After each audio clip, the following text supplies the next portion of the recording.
सालों पहले काली घाटी नाम का एक गांव हुआ करता था। वह गांव किसी आम गांव जैसा नहीं था। वहां के लोग अपने दिलों में एक अजीब सा खौफ दबाकर रखते थे, क्योंकि उस गांव में किसी को भी आग जलाने की इजाजत नहीं थी। आग जलाना मतलब मौत को सीधी दावत देना था। उसी गांव के बीचों बीच एक बड़ी और डरावनी गुड़िया खड़ी थी। कहते हैं उस गुड़िया के अंदर एक खूंखार आग की आत्मा कैद थी। अगर गांव में एक छोटी सी भी चिंगारी जली तो वह गुड़िया सांस लेने लगती और आत्मा बाहर आने के लिए तड़पने लगती। लेकिन इस डर के बावजूद गांव के लोग बहुत अमीर थे, क्योंकि हर अमावस्या की रात वह गुड़िया चमकते हुए सोने और हीरों की बारिश करवाती थी। और उन सोने और हीरों के लालच में लोग अंधेरे और ठंड में अपनी पूरी जिंदगी काटने को तैयार थे। इसी गांव में थुंग थुंग अपनी बीवी के साथ रहता था। वह दोनों बहुत गरीब थे, क्योंकि थुंग थुंग के अंदर लालच नाम की कोई चीज नहीं थी। वह सोना और हीरे बटोरने कभी नहीं जाता था। लेकिन एक रात गांव में बहुत कड़ी ठंड पड़ी। हवा ऐसी चल रही थी जैसे हड्डियों का खून तक जमा दे। थुंग थुंग की बीवी उस दर्दनाक ठंड से बीमार पड़ गई। उसका शरीर बर्फ की तरह ठंडा हो रहा था और उसकी सांसें धीरे धीरे टूटने लगी थी। थुंग थुंग रोते हुए भागकर गांव वालों के पास गया और बोला, भाइयों बस आज रात आग जलाने दो, वरना ठंड से मेरी बीवी और आने वाला बच्चा दोनों मर जाएंगे। लेकिन किसी का दिल नहीं पिघला। लोगों ने थूकते हुए कहा,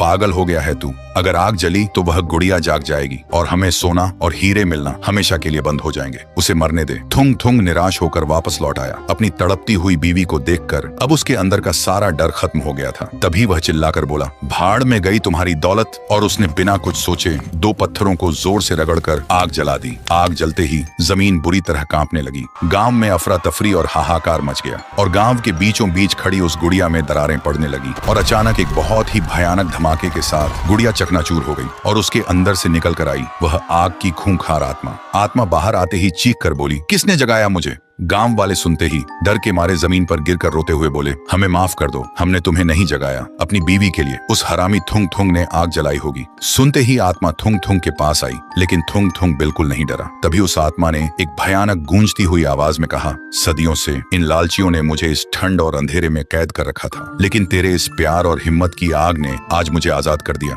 बोलते ही आत्मा ने अपना हाथ हवा में उठाया और देखते ही देखते पूरे गांव वालों के घरों में रखे सारे सोने और हीरों में आग लग गई। लोग अपनी सारी दौलत को राख बनते देखकर जमीन पर लेटकर चीखने लगे और उधर दूर खड़े थुंग थुंग, उसकी बीवी और वह आत्मा ये सब देख रहे थे।